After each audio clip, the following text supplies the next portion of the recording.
Friends, आपका स्वागत है मेरे चैनल पे। तो मेरी आज की वीडियो उन बच्चों के लिए जो गेट के एग्ज़ाम के पेपर के बाद बहुत ज़्यादा टेंशन में आ गए हैं या उनको लग रहा है कि उनका एग्ज़ाम बहुत ख़राब हुआ है, तो अब वो आगे क्या करेंगे और कैसे आगे उन्हें प्रोसीड करना चाहिए। और वो जितनी भी कट ऑफ की वीडियो देखे जा रहे हैं या जितने भी उन्होंने आंसर्स की रिलेटेड वीडियो देखे हैं, तो उनको ये लग रहा है उनके बहुत कम मार्क्स हैं, तो उनका क्या हो पाएगा या नहीं। तो मेरी आज की जो वीडियो है वो इसी रिगार्डिंग है। आपको अब क्या करना चाहिए और क्या आपके इन सब बातों के मायने जो आप सोच रहे हैं। तो चलिए शुरू करते हैं। तो देखिए, पहले तो मैं आपको ये कहूँगा, इससे कोई फ़र्क नहीं पड़ता है देखिए अब कि आपका एग्ज़ाम कैसा गया या नहीं। मतलब कहने का यहाँ पे ये है कि अब कुछ भी चेंज नहीं हो सकता है। अगर आपके 20 मार्क्स आ रहे हैं तो 20 ही आएंगे, अगर आपके 80 आ रहे हैं तो 80 ही आएंगे। तो कहने का मतलब है आप बीते हुए समय पे अफसोस करना पहले तो छोड़ दीजिए। सेकंड, अगर देखिए, अगर आप रियल में ही इसके बाद किसी एग्ज़ाम की तैयारी करें, चाहे वो आपका नेट है, चाहे वो आपका बार का है, चाहे वो आपके कोई अदर एंट्रेंस है, तो मैं आपको कहूँगा आप उसमें फ़ोकस दीजिए और प्लीज़ पुराने एग्ज़ाम के चक्कर में नए एग्ज़ाम का टाइम ख़राब मत कीजिए। कहीं ऐसा ना हो कि जो ये टाइम आप ख़राब कर रहे हैं उसको आपको बाद में रिग्रेट महसूस हो और आपका आने वाला एग्ज़ाम भी ख़राब जाए। थर्ड थिंग है, आप ये पूछें सर इस क्वेश्चन का आंसर क्या होगा, उस क्वेश्चन का आंसर क्या होगा। यहाँ पे कोई उस क्वेश्चन का आंसर ये बता रहा है, आपने ये लिखा है और आपके इतने नंबर बन रहे हैं, अगर इतने आ जाते हैं तो आप पास हो जाएंगे। तो देखिए, मैं आपको ये कहूँगा, आप किसी के आंसर, किसी के क्वेश्चन पे बिलीव मत कीजिए। आप आराम से थोड़ा वेट कीजिए और अच्छे से अपनी तैयारी करते रहिए। आंसर की आपकी जल्दी ही आ जाएगी, आप उसे ही देखना, उसी पे बिलीव करना और उसी से ही आप अंदाज़ा लगा लेना आपके कितने नंबर बनने वाले हैं। तो कहने का मतलब ये है कि आप गेट के ऑफिशियल वेबसाइट के पे ही अपनी आंसर की चेक करें और आपने जो भी आंसर की चेक कर ली है उसे आप भूल जाइए और बस आप प्रिपरेशन पे ध्यान दें।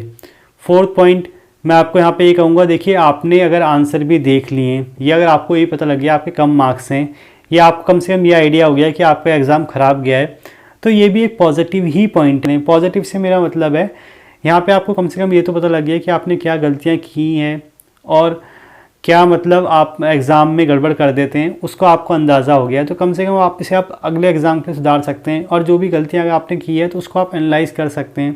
तो कहने का मतलब है कि आपको इस एग्ज़ाम से जो भी पॉजिटिव लेना है उसे आप ज़रूर लीजिए और अपनी गलतियों को सुधारें। और अगर आपने जो एग्ज़ाम में गड़बड़ की है या कुछ प्रेशर में आपसे मिस्टेक हुई है उसको भी आप सुधारने की कोशिश करें।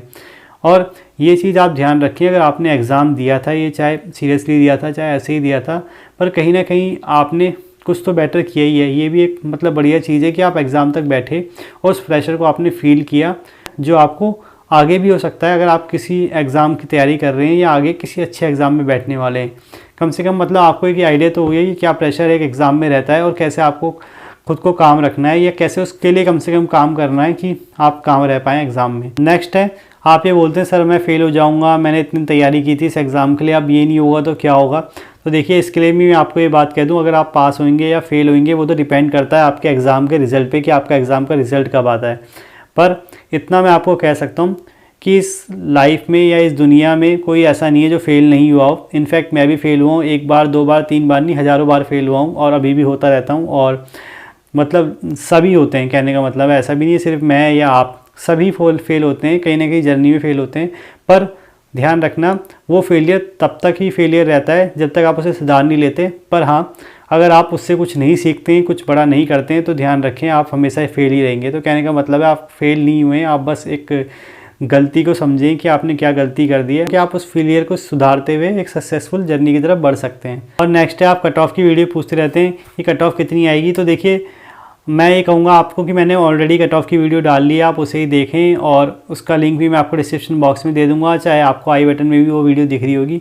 पर अगर आप ये चाहते हैं कि मैं आपके हिसाब से रोज़ कट ऑफ बताता रहूँ या बदलता रहूँ या ऐसा कुछ बता दूँ जो आपके लगभग आपके आसपास हो, तो देखिए मैं ये कहूँगा इससे कोई फ़ायदा नहीं है। कट ऑफ तो देखिए उतनी ही आनी है जितनी गेट डिसाइड करेगा या जितने नंबर ऑफ़ कैंडिडेट ने जिस हिसाब से पेपर किया है। देखिए, ये भी हमारी भी कुछ एक्सपेक्टेड कट ऑफ है बस, और इसे हम भी रोज़ चेंज करेंगे तो कहीं ना कहीं हमारी भी इमेज ख़राब होएगी और कहीं ना कहीं इसका कोई मतलब भी नहीं है। कहने का मतलब है ऐसा नहीं है कि मैं आपके कहने से 25 कह दूँ तो 25 हो जाएगी या किसी के कहने से 35 कह दूँ 35 हो जाएगी। देखिए, ये तो सब गेट ही डिसाइड करेगा। जो मुझे लगा पेपर और जितने बच्चों से मैंने पूछा उस हिसाब से मैंने ऑलरेडी शेयर कर दिया कट ऑफ। अब बार बार आप शेयर करवा के या बार बार आप अलग बुलवा के, मुझे नहीं लगता कि इससे आपको कुछ भी भला होने वाला है। भला देखिए आपका तभी होगा, जो मैं बार बार आपको कह रहा हूँ, कि आपने गलतियों को सुधारें और नेक्स्ट एग्ज़ाम की प्रिपरेशन करें और अपने टाइम को बचाएं। या आप टाइम वेस्ट मत करें और अभी आप सिर्फ पढ़ें और नेक्स्ट एग्ज़ाम को अच्छे से टारगेट करें।